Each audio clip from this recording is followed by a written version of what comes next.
nome é Astrid Winslow e vivo em Phoenix, Arizona. Sou mãe solteira de uma menina maravilhosa chamada Sofia, que é a luz da minha vida. Trabalho como supervisora de atendimento ao cliente em uma grande empresa de tecnologia, onde os dias são intensos e as noites, muitas vezes, solitárias. Não sou uma escritora nem alguém com histórias extraordinárias para contar, mas o que vivi há um ano foi tão transformador que sinto a necessidade de compartilhar. Acredito que essa experiência não foi só um milagre, mas um chamado para ver a vida de uma forma completamente diferente. Era uma manhã comum no escritório, o tipo de dia que se mistura a tantos outros na memória. O sol escaldante de Phoenix brilhava através das persianas do prédio envidraçado, lançando sombras em padrões geométricos nas mesas de trabalho. Eu digitava freneticamente no teclado, tentando finalizar um relatório que havia atrasado. A sala estava cheia do som de teclas e telefonemas abafados. "Você quer almoçar no refeitório hoje, Astrid?" perguntou minha colega, Lily, equilibrando uma pilha de pastas nos braços. "Não, obrigada. Estou tentando terminar isso antes do prazo. Talvez eu só pegue alguma coisa rápida depois", respondi sem desviar os olhos da tela. A verdade é que eu costumava ignorar as refeições. Entre os prazos apertados, reuniões intermináveis e a pressão de ser uma mãe solteira, cuidar de mim mesma era quase um luxo. Por volta do meio-dia, um cheiro forte de comida aquecida no micro-ondas invadiu o escritório. Meu estômago roncou em protesto e decidi descer ao refeitório. Escolhi uma refeição que parecia inofensiva, frango grelhado com salada, e comi apressadamente, distraída por notificações no meu celular. Logo após terminar, senti uma pontada estranha no abdômen. Era como uma cãibra, mas mais profunda, como se algo estivesse errado. A princípio, ignorei, convencida de que era algo que tinha comido ou talvez apenas o estresse. De volta à minha mesa, a dor começou a piorar. Primeiro era um incômodo, depois um aperto, e finalmente uma dor lancinante que fazia meu corpo se curvar instintivamente. "Você está bem, Astrid?" perguntou Lily, agora olhando para mim com uma mistura de preocupação e urgência. "É só uma dor de estômago. Acho que algo no almoço não caiu bem", respondi, tentando sorrir, mas minha expressão devia ter me traído. Lily insistiu. "Talvez devesse ir ao médico. Isso não parece normal. Vou tomar um pouco de água." "Deve passar", murmurei, levantando-me com dificuldade. Caminhei até a cozinha do escritório, sentindo as pernas bambas. Cada passo parecia mais difícil que o anterior. Segurei o balcão com força enquanto enchia um copo com água, minha visão começando a ficar turva. A última coisa que lembro foi o som do copo caindo no chão antes de tudo escurecer. Quando acordei, tudo era caos. Estava deitada em uma maca dentro de uma ambulância. O som da sirene cortava o ar, e um paramédico ao meu lado falava com urgência para alguém no rádio. "Astrid, você consegue me ouvir?" perguntou ele, inclinando-se sobre mim. Eu tentei responder, mas minha garganta parecia seca e a dor no abdômen era insuportável. Só conseguia acenar levemente. "Você teve um colapso no trabalho. Estamos levando você ao hospital para exames", ele explicou. O resto do trajeto foi um borrão de luzes piscando e vozes indistintas. A dor era tão intensa que tudo ao meu redor parecia secundário. No hospital, fui recebida por uma equipe médica que começou a fazer perguntas rápidas, enquanto tiravam sangue e aplicavam medicamentos. "Quando começou a dor?" perguntou uma enfermeira, enquanto ajustava um monitor ao meu lado. "Depois do almoço, parecia normal no início", consegui sussurrar, minha voz soando distante. Após uma série de exames, um médico alto e de cabelos grisalhos, que se apresentou como Dr. Ethan Maxwell, entrou no quarto. Ele segurava uma prancheta com um semblante sério, mas não alarmante. "Você tem pedras nos rins, Astrid. Isso pode ser extremamente doloroso e, em alguns casos, complicado. Vamos monitorar sua condição, mas pode ser necessário realizar uma cirurgia se não conseguirmos controlar os sintomas", explicou ele. Eu mal conseguia absorver o que ele dizia. A dor e a exaustão me deixavam entorpecida. Ele me garantiu que a equipe faria tudo para estabilizar meu estado, mas havia algo no tom dele que indicava que não seria uma recuperação simples. Naquela noite, tudo piorou. A febre subiu rapidamente, acompanhada de náuseas intensas, Cada tentativa de me mover era um esforço monumental. Eu podia ouvir fragmentos de conversas dos médicos e enfermeiros que entravam e saíam do quarto. "Saz, ela está desidratada. Os sinais vitais estão instáveis", disse uma voz masculina. "Prepare uma infusão intravenosa. Vamos monitorar durante a noite", respondeu alguém. Eu queria falar, queria dizer que sentia algo mais profundo, algo errado acontecendo dentro de mim, mas minha voz parecia presa. E então, de repente, senti meu corpo desistir. Uma onda de frio tomou conta de mim, seguida por uma escuridão absoluta. Quando a escuridão tomou conta, senti algo mudar. Não foi como dormir ou desmaiar. Era diferente, como se o peso do meu corpo tivesse desaparecido. Subitamente, me vi flutuando acima da cama do hospital, observando a cena abaixo de mim com uma clareza que parecia impossível. Lá estava meu corpo, imóvel, rodeado pela equipe médica. Um monitor cardíaco emitia sons agudos e intermitentes. Dr. Maxwell estava inclinado sobre mim, com uma expressão de concentração absoluta. "Adrenalina, agora", ele ordenou, enquanto uma enfermeira se apressava para preparar uma seringa. Havia algo profundamente surreal em assistir àquilo. Não sentia medo, dor ou ansiedade, apenas uma calma intrigante, como se aquela situação estivesse sob controle, mesmo que eu soubesse que era crítica. Eu vi uma enfermeira ajustar o tubo de oxigênio e outra verificando meus olhos com uma lanterna pequena, suas mãos firmes e experientes. Havia um burburinho constante de vozes técnicas, misturado ao som rítmico das máquinas. Era estranho perceber que eu podia escutar cada palavra com nitidez, como se minha mente estivesse amplificada. De repente, fui puxada para fora do quarto, como se uma força invisível tivesse me envolvido. Não andei nem voei. Era mais como ser transportada. Passei pelos corredores do hospital, vendo cenas que não poderia presenciar de outra forma. Um médico correndo com prontuários, um paciente chorando ao telefone e uma mãe abraçando o filho em um quarto próximo. Uma coisa me impressionou profundamente. Cada emoção parecia estar ao meu alcance. Eu podia sentir o desespero, a tristeza e o amor das pessoas ao meu redor. Era como se eu estivesse conectada a elas, de uma forma que nunca tinha experimentado antes. A transição para outro lugar foi tão natural que só percebi quando já estava lá. O ambiente era completamente diferente de qualquer coisa que conhecia.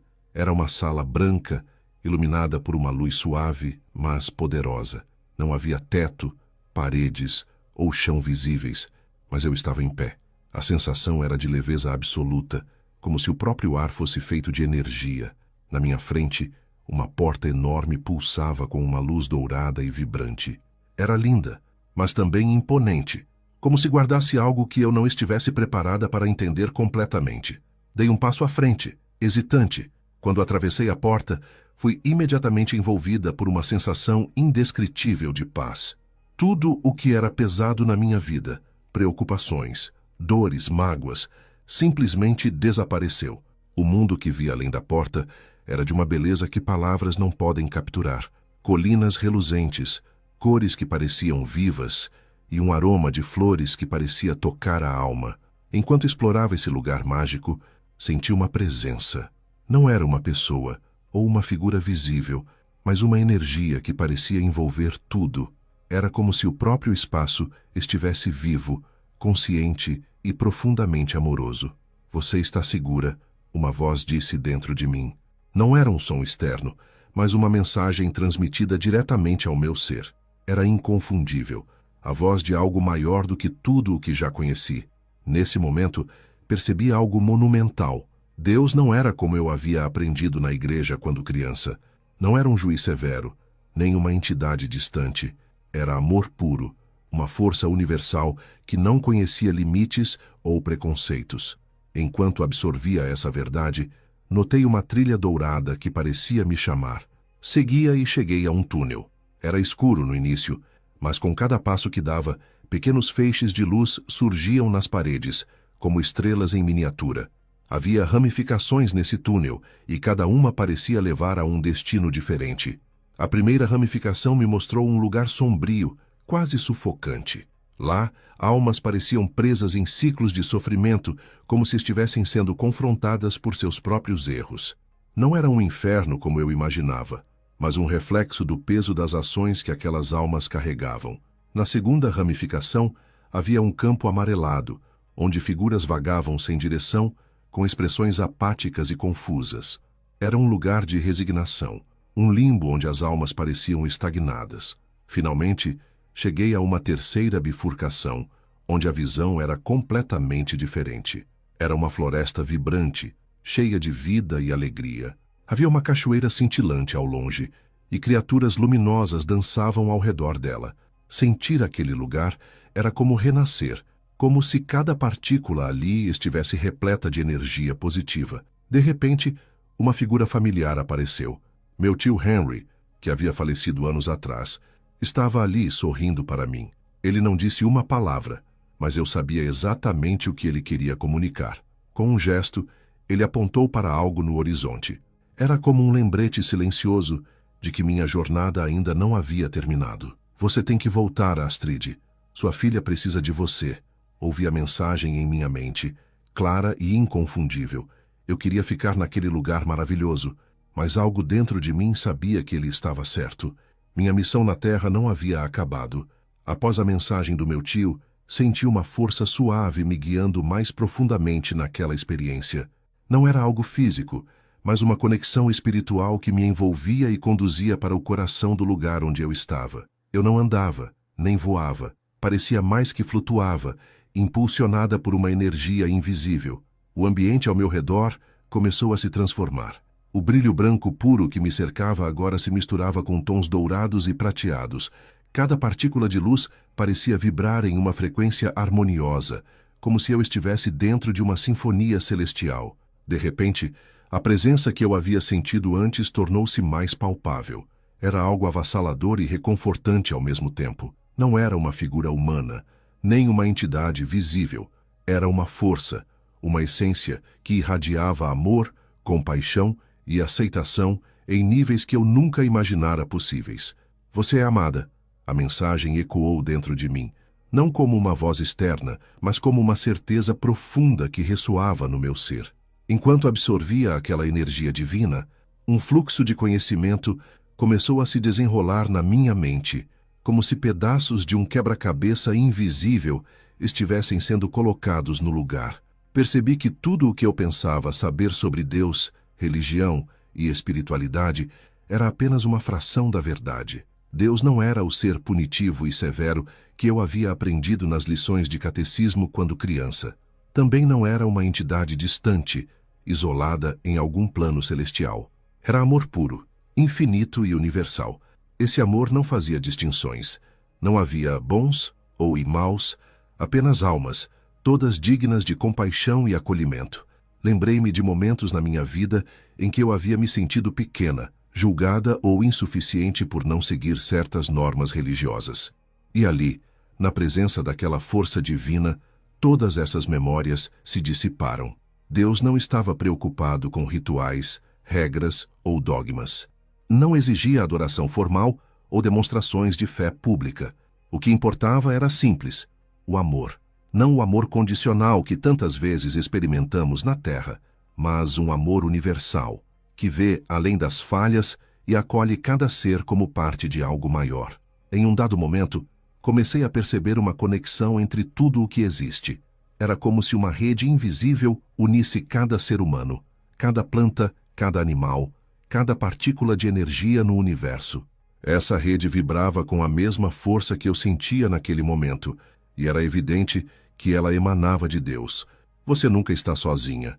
A mensagem veio novamente, e dessa vez, lágrimas começaram a escorrer. Eu não estava chorando por tristeza ou arrependimento, mas pela beleza e intensidade da verdade que estava vivendo.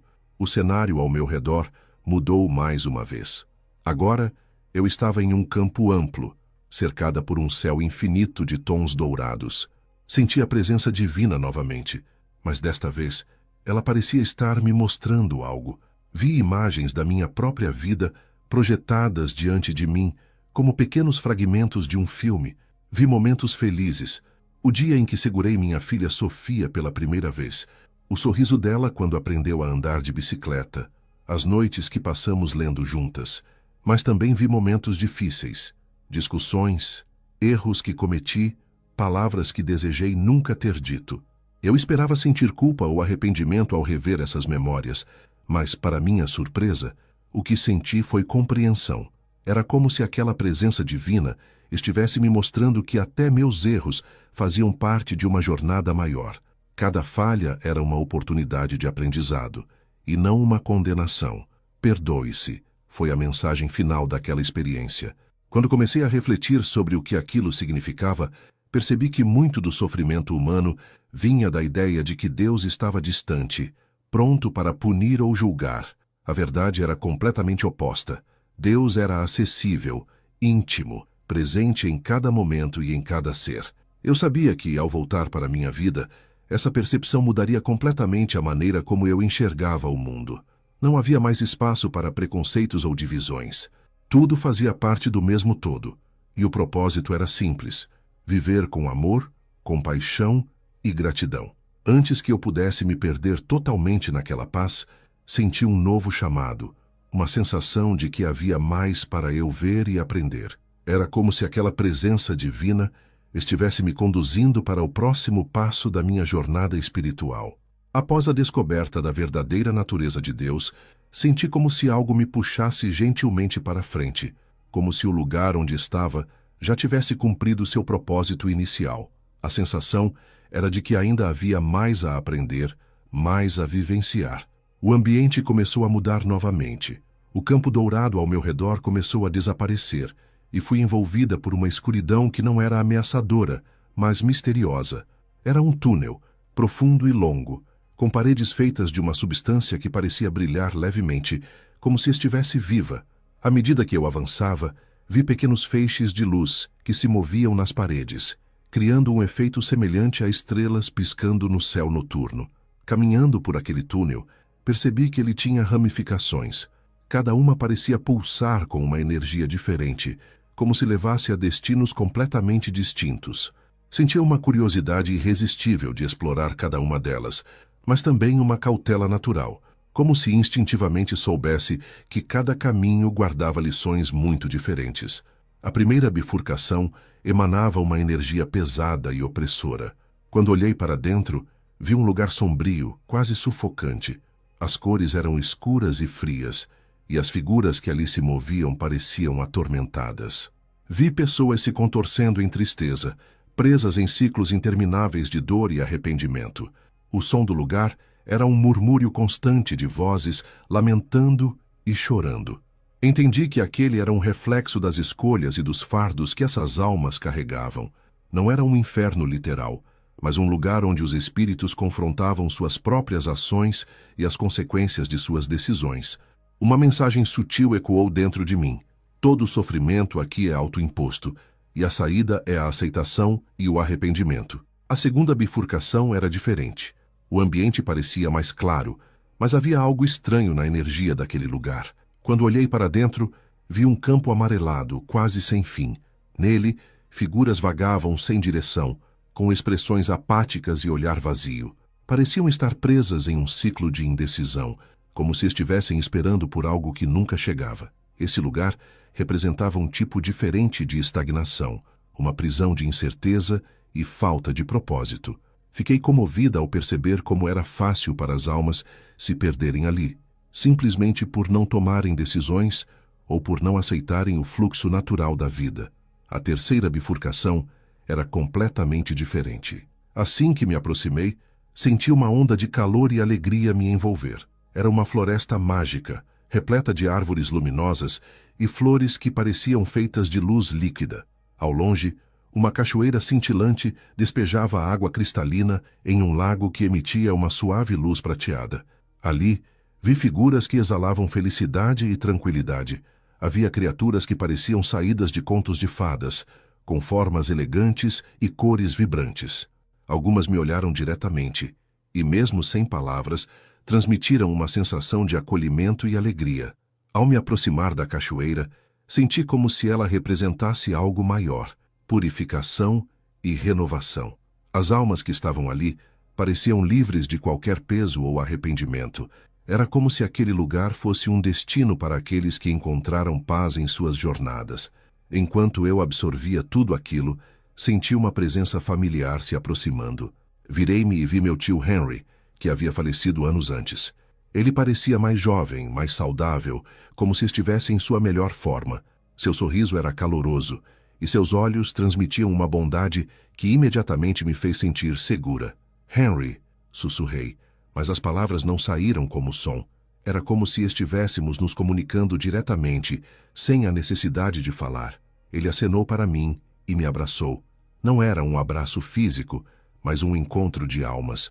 Em um instante, senti todo o amor e as lembranças que compartilhamos em vida. Ele não precisou dizer nada para que eu entendesse que estava ali para me guiar.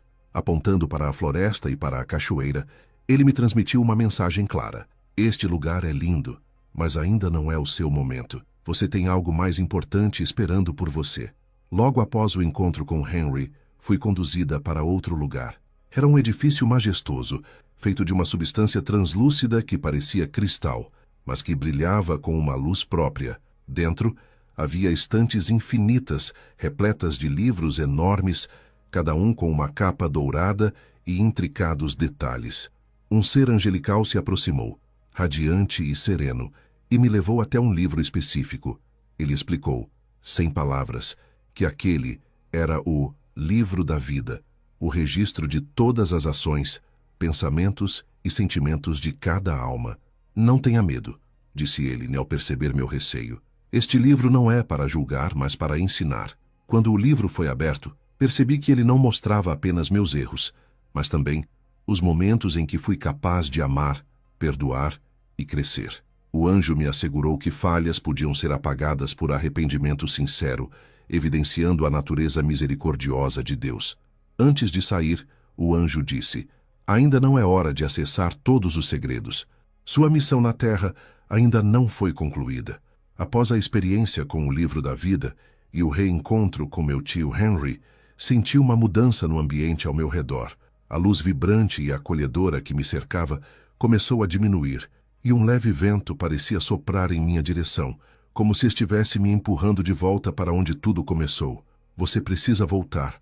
Ouvi a voz de Henry ecoando dentro de mim mais uma vez. Ele estava ao meu lado, mas parecia mais distante agora, como se estivesse prestes a desaparecer. Eu não quero ir, respondi, mesmo que minhas palavras não fossem faladas em voz alta. Era uma comunicação de alma para alma, e eu sabia que ele entendia o que eu queria dizer. Henry sorriu com ternura. Eu sei, mas ainda não é o seu momento. Sofia precisa de você. O nome da minha filha reverberou como um sino dentro de mim. Eu a vi, tão claramente como se ela estivesse ali comigo, sua pequena figura sentada na sala de espera do hospital, abraçando um ursinho de pelúcia que ela sempre carregava. Os olhos dela estavam vermelhos de tanto chorar, e ela parecia perdida, assustada, sem saber se veria sua mãe novamente. Meu coração se apertou. A lembrança de sua risada, de suas perguntas curiosas e do jeito como ela sempre segurava minha mão quando estava insegura, veio como um raio de luz. Era impossível ignorar. Ela é sua maior missão, Henry disse, antes de sua figura começar a se dissolver na luz. Confie que estaremos sempre com você, mesmo que você não possa nos ver. De repente, senti meu corpo sendo puxado. Não era doloroso, mas havia uma força irresistível que me sugava de volta pelo túnel pelo qual eu havia vindo.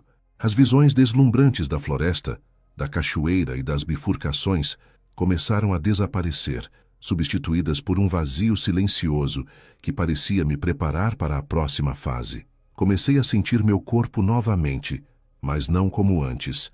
Era estranho e pesado, como vestir uma roupa que não usava há muito tempo. Lentamente, as sensações voltaram.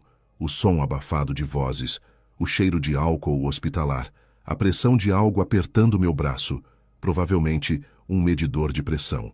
Meus olhos abriram-se lentamente, e a luz fluorescente do quarto hospitalar parecia incrivelmente forte.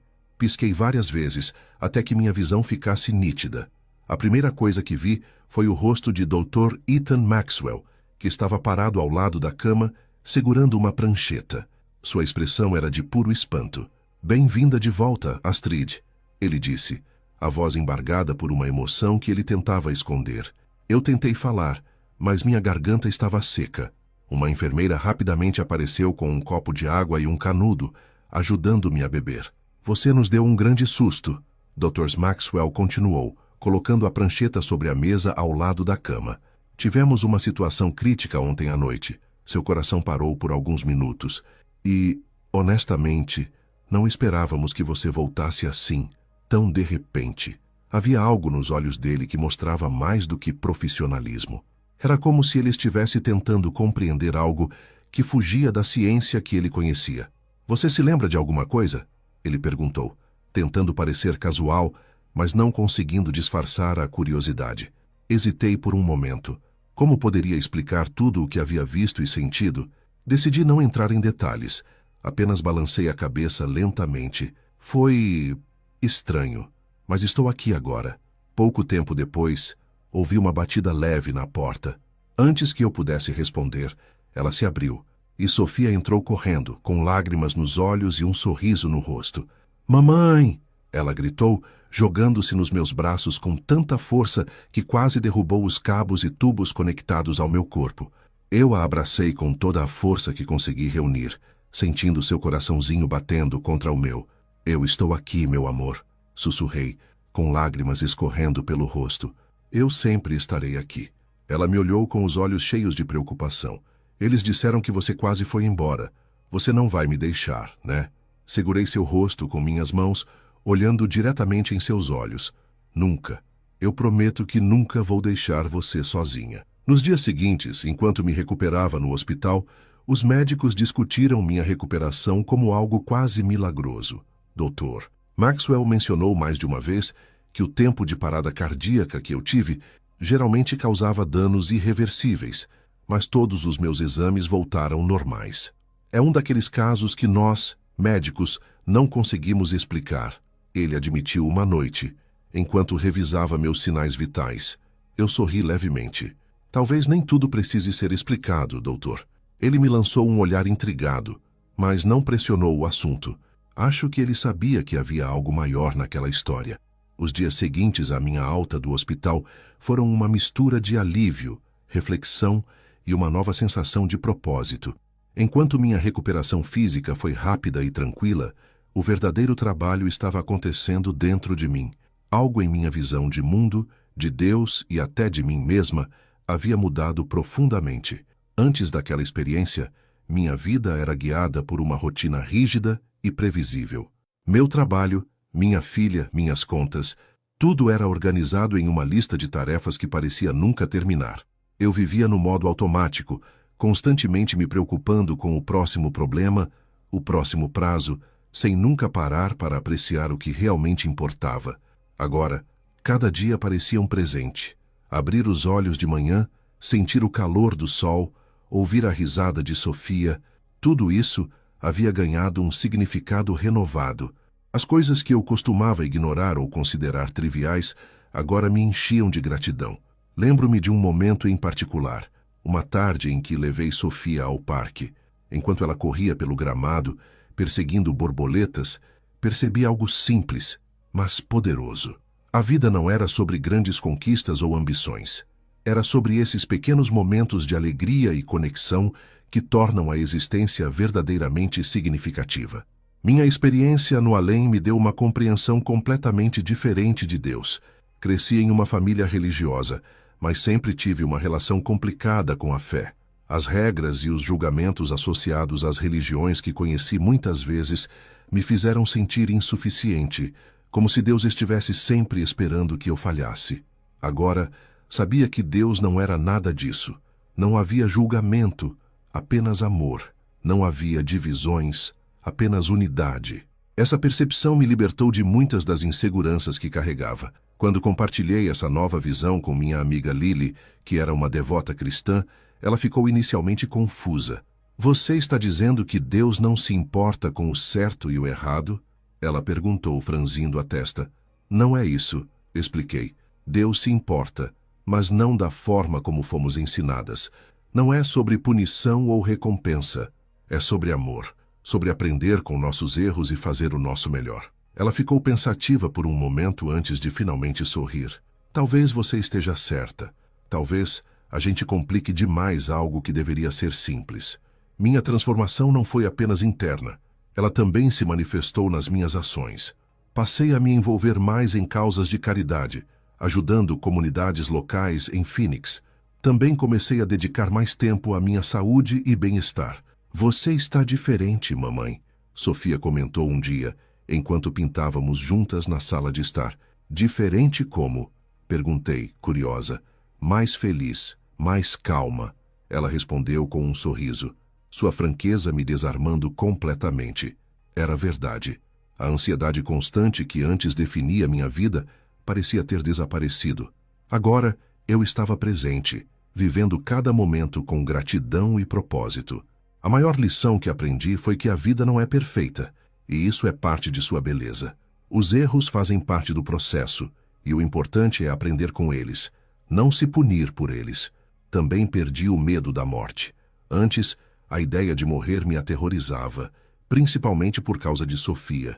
Mas agora, entendia que a morte não era o fim, apenas uma transição para algo maior e mais pacífico. Você acredita em céu, mamãe? Sofia perguntou um dia, enquanto observávamos as estrelas juntas. Sim, acredito, respondi, abraçando-a, mas acho que o céu não é um lugar, é um sentimento. E, se prestarmos atenção, podemos encontrá-lo até mesmo aqui. Minha experiência me tornou uma mãe mais presente e amorosa. Sofia não entendia completamente o que eu tinha passado, mas sentia a mudança. Nossa relação se aprofundou, e ela se tornou minha maior motivação para viver uma vida plena e significativa. Um dia, enquanto arrumávamos o quarto dela, Sofia me abraçou de surpresa e disse: Eu sabia que você ia voltar. Eu pedi para Deus não deixar você me deixar. Meus olhos se encheram de lágrimas e percebi que, mais do que qualquer visão ou mensagem no além, minha maior missão estava bem ali, em frente a mim. Minha vida continuou, mas nunca mais foi a mesma. Cada dia era uma oportunidade de amar, aprender e crescer. Eu não me tornei uma pregadora ou alguém que tenta convencer os outros de sua visão espiritual. Minha história era minha, algo que eu carregava no coração e que me guiava silenciosamente. Quando penso naquela experiência, não vejo apenas um momento de transformação, mas um lembrete constante de que a vida é um presente, e viver com propósito é a maior homenagem que podemos prestar a esse presente.